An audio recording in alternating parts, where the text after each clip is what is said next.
안녕하세요. 안교교과방송에 함께하신 여러분들을 주님의 이름으로 환영합니다. 함께하고 있는 저는 포트릭교회를 섬기는 김현수입니다. 세상을 살면서 정말 소중한 사람을 만난다는 것은 큰 복입니다. 나에게 많은 것들을 해결할 수 있고 또 가이드해주고 좋은 친구로서 함께할 수 있는 사람이 있다면 정말 그거 같이 좋은 것은 없을 것이에요. 하지만 우리의 삶 속에 그런 친구보다 더 귀중하고 더 소중한 존재는 우리를 헤어나올 수 없는 환경 속에서 벗어날 수 있게 해주고 또 우리로 하여금 경험할 수 없는 것들을 경험하게 해주며 우리로 하여금 정말 전혀 다른 삶을 경험할 수 있도록 전폭적으로 지지해주고 도와주는 사람을 만났다면 그를 은인이라고 얘기를 하겠죠. 여러분, 세상에서 가장 소중한 분이 계시다면 바로 예수님이십니다. 우리가 죄로 인하여 어쩌할 수 없는 이런 상황 속에서 우리를 구원하신 온전하신 우리의 구주이신 예수님. 오늘 한 인물을 통해서 그런 예수님과 함께 살펴보도록 하겠습니다. 먼저 기도드리고 시작하겠습니다. 저희들을 사랑하시는 아버지 하나님, 저희들의 삶을 주관하시고 매 순간마다 역사하시는 주님께서 오늘 이 시간 주님의 말씀을 살필 수 있도록 저희들을 초청하여 주셔서 감사합니다. 이 시간 주님께서 저희들과 함께 하셔서 주님을 바라보게 하여 주시고 세상의 많은 사람들을 통해서 계시하신 주님의 모습들을 바라볼 수 있도록 도와주시옵소서. 거룩하신 주님, 더 나아가 저희들이 주님의 마음을 담아 다른 사람들에게 그러한 사람들이 될 수 있도록 주여 인도하시고 함께하여 주옵소서. 주님, 시작하는 시간입니다.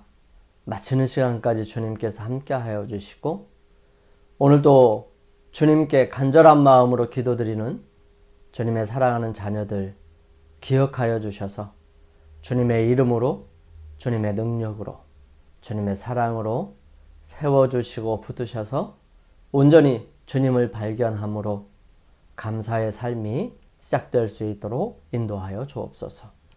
주의 크신 사랑에 감사드리며 예수님의 이름으로 기도드립니다. 아멘. 오늘은 6월 29일 목요일입니다. 기름 부음 받은 종 고레스. 고레스가 바벨론 성을 정복했을 때 하나님의 백성의 포로기는 끝났고요. 페르시아인들은 유대인들이 약속의 땅으로 돌아가 성전을 재건할 수 있도록 허락해 주었습니다. 고레스 치하에서 페르시아 제국은 역사학자 톰 홀랜드가 세계 역사상 가장 큰 영토의 집합체라고 부른 역사상 가장 큰 제국이 되었습니다. 페르시아의 관습은 고레스를 대왕 또는 왕들의 왕이라고 불렀습니다. 고레스는 그리스도께서 당신의 교회를 위해 재림하실 때 일어날 일을 대표합니다. 그는 동방에서 오는 왕으로 바벨론과 전쟁을 벌이고 결국 당신의 백성을 해방시켜서 마침내 바벨론에서 벗어나 약속의 땅으로 돌아가게 하는 그런 왕입니다. 그런 의미에서 예수님과 흡사하고 예수님을 상징한다고 볼 수 있습니다. 하나님께서 고레스를 그의 기름 부음을 받은 자라고 부르신 이유는 이 유명한 페르시아 왕이 하나님의 백성을 해방시킨 것뿐만 아니라 그가 바벨론과 치른 전쟁 또한 그리스도의 재림에 상응하는 예표를 하기 때문입니다. 역대하 36장 22절 23절을 읽어보십시오. 여기 이렇게 기록합니다. 바사의 고레스 왕 원년에 여호와께서 예레미야의 입으로 하신 말씀을 이루시려고 여호와께서 바사의 고레스 왕의 마음을 감동시키심에 그가 온 나라에 공포도 하고 조소도 내려 이르되 바사왕 고레스가 이같이 말하노니 하늘의 신 여호와께서 세상 만국을 내게 주셨고 나에게 명령하여 유다 예루살렘에 성전을 건축하라 하셨나니 너희 중에 그의 백성된 자는 다 올라갈지어다. 너희 하나님 여호와께서 함께 하시기를 원하노라 하였더라. 고레스의 이야기는 느부갓네살의 이야기와 어떤 면에서 유사합니까? 어떤 면에서 차이가 있죠? 이 칙령은 왜 그렇게 중요할까요? 결국 그것은 수세기 후에 예수님이 초림에 어떤 영향을 미쳤을까요? 오늘날 구약 성경의 순서는 말라기로 끝나지만 히브리어 성경은 고레스의 칙령으로 맞춰집니다. 그 다음으로 이어지는 이야기는 고레스의 원형인 그리스도의 탄생으로 시작하는 마태복음입니다. 고레스는 지상 성전을 재건하게 하고 예수님께서 시작하시는 하늘 성소의 사역은 그리스도의 재림과 우리의 해방으로 이어집니다. 물론 고레스가 그리스도를 완벽하게 나타내는 것은 아니에요. 어떤 표상도 원형과 완전히 일치하지 않기 때문에 모든 작은 세부 사항에 지나치게 의미를 부여하지 않도록 주의해야 합니다. 그럼에도 불구하고 그런 넓은 의미에서 해방자, 곧 구세주의 예표로서 가능합니다. 고레스 왕은 그가 탄생하기 수백 년 전에 바벨론이 어떻게 함락될지에 대해 예언한 말씀을 보고 너는 나를 알지 못하였을지라도 나는 내 띠를 동일 것이요 해 뜨는 곳에 서든지 지는 곳이 서든지 나 밖에 다른 이가 없는 줄을 무리로 알게 하리라고 우주의 통치자께서 자기에게 하신 기별과 자기의 목전에 내가 나의 종 야곱 나의 택한 이스라엘을 위하여 너를 지명하여 불렀나니 너는 나를 알지 못하였을지라도 나는 내게 칭호를 주었노라라는 영원하신 하나님의 선고와 내가 의로 그를 일으킨지라 그의 모든 길을 곧게 하리니 그가 나의 성읍을 건축할 것이며 나의 사로잡힌 자들을 값이나 가품 없이 놓으리라는 영감의 기록들을 읽어갈 때에 그의 마음은 깊은 감동을 받았고요. 그는 하나님께서 자기에게 명하신 사명을 성취하기로 결심하였던 것입니다. 그는 유다의 포로들을 자유롭게 돌아가도록 하고 그들을 도와 여호와의 성전을 복국해 하고자 하였습니다. 고레스는 온 나라에 포고문을 반포함으로 히브리인의 귀환과 그들의 성전 재건을 위하여 준비하고자 하는 자기의 소망을 알렸습니다. 왕은 이 공공의 포고문에서 하늘의 신 여호와께서 세상 만국으로 내게 주셨다고 즐겨 고백했고요. 나를 명하사 유다 예루살렘에 전을 건축하라 하셨나니 이스라엘의 하나님은 참 신이시라 너희 중에 무릇 그 백성된 자는 다 유다 예루살렘으로 올라가서 거기 있는 여호와의 전을 건축하라. 너희 하나님이 함께 하시기를 원하노라. 무릇 그 남아있는 백성이 어느 곳에 우거하였든지 그곳 사람들이 마땅히 은과 금과 기타 물건과 짐승으로 도와주고 그 외에도 예루살렘 하나님의 전을 위하여 예물을 즐거이 드릴지니라 라고 하였습니다. 이 부분이 예수님과 어떻게 겹치고 또 상징하는지 함께 살펴보겠습니다. 때가 참에 하나님이 그 아들을 보내사 율법 아래에 있는 자들을 속량하시고 우리로 아들의 명분을 얻게 하려 하심이라. 구주의 강림은 에덴에서 예언되었습니다. 아담과 하와는 이 약속을 처음으로 듣고 이 약속이 속히 성취되기를 고대하였습니다. 그들은 그들의 맏아들이 구주이기를 바라면서 그 아들을 기쁨으로 환영하였습니다. 그러나 이 약속의 성취는 지체되었습니다. 이 약속은 처음으로 받은 사람들은 그 약속의 성취를 보지 못하고 죽었습니다. 에녹의 시대로부터 다시 이 약속은 족장들과 선지자들을 통하여 반복되었고요. 그의 강림에 대한 소망이 소멸되지 않게 했지만 그분은 오시지 않았습니다. 다니엘의 예언은 그분의 강림의 시기를 계시하였지만 모든 사람이 그 예언을 다 바로 해석한 것은 아니었어요. 여러 세기가 지나갔습니다. 선지자들의 음성은 그쳤어요. 압제자의 손이 이스라엘을 무겁게 눌렀으므로 많은 사람들은 날이 더디고 모든 묵시가 응함이 없다는 말을 외치기에 이르게 된 것입니다. 죄의 기만은 최고도에 달했습니다. 사람의 심령을 타락하게 하는 모든 것들이 작동했어요. 하나님의 아들 예수님께서 세상을 바라보실 때에 고난과 불행을 목도하셨습니다. 그분은 타락되고 살상당하고 잃어버림을 당하는 자들을 동정의 눈으로 보셨습니다.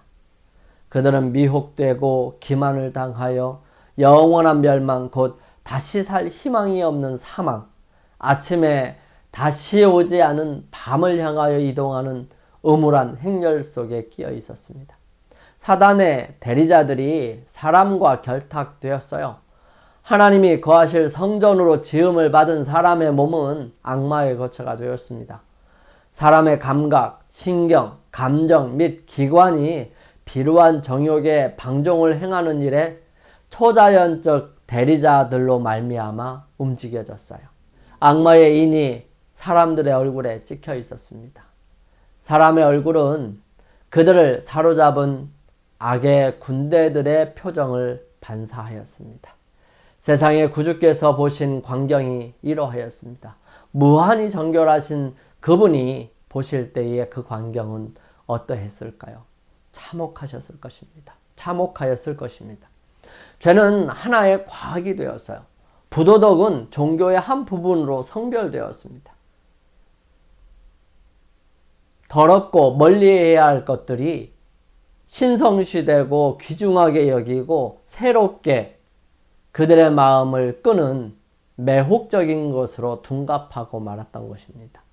하나님께 대한 반역심은 사람의 마음속 깊이 뿌리를 박았고요. 하늘에 대한 사람의 적개심은 매우 강렬하였습니다. 인간은 하나님을 떠나서는 향상할 수 없다는 사실이 온 우주 앞에 증명되었던 것입니다. 세상을 창조하신 분이 생명과 능력의 새 요소를 다시 나누어 주셔야만 하였던 것입니다. 타락하지 않은 세계들은 큰 관심을 가지고 여호와께서 일어나셔서 지구의 주민들을 싹 일소하지 않으실지 주목해 보았어요. 하나님께서 만일 그렇게 하신다면 사단은 하늘 존재들의 충성을 자기에게로 이끌려는 그의 계획을 실행에 옮길 참이었습니다.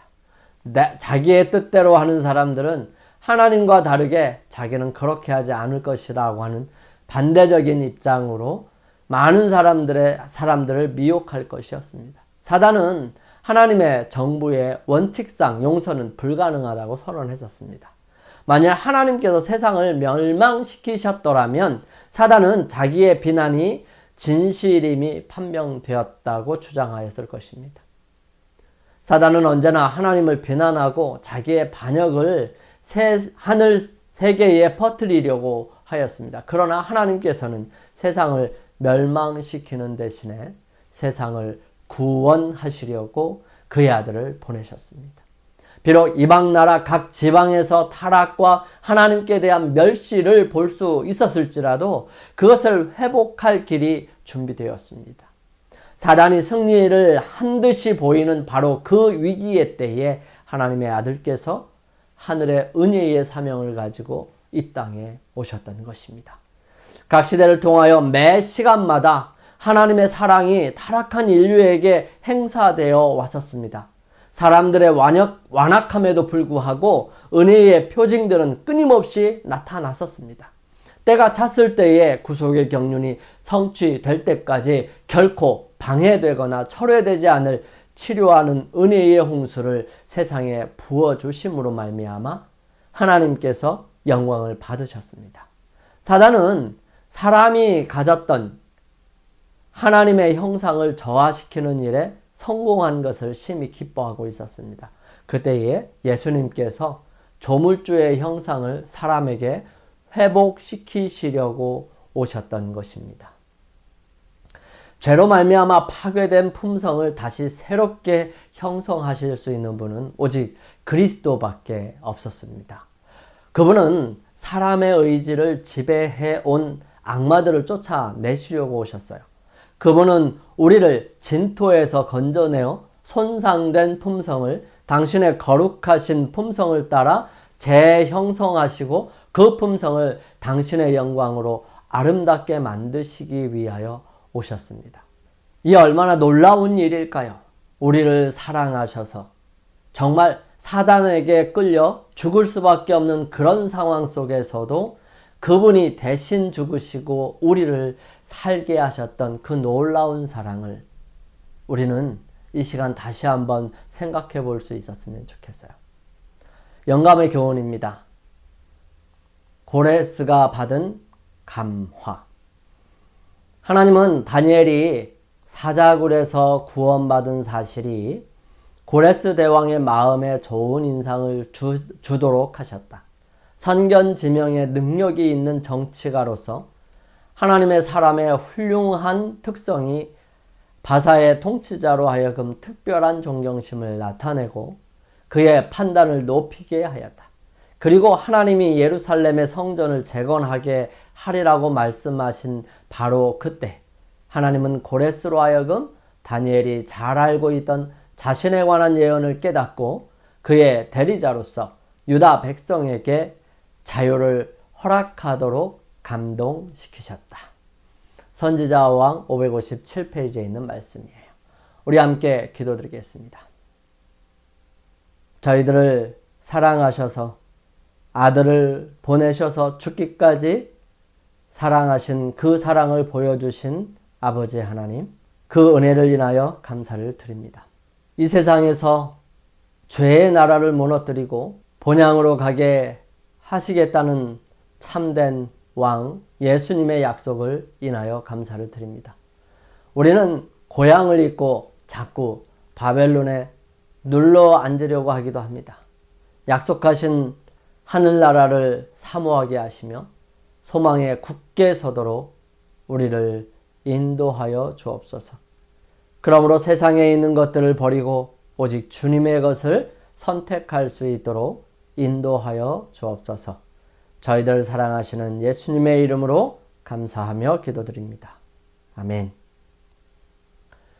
오늘 하루를 주님과 동행하시고 또 승리하시기 위하여 우리 주님 앞에 나아가는 시간을 갖겠습니다. 주님을 더 깊이 사랑함이 우리의 신앙에 바른 신앙을 하게 하고 우리로 하여금 하늘을 사모하게 합니다. 저는 내일 이 시간 다시 찾아뵙겠습니다. 감사합니다.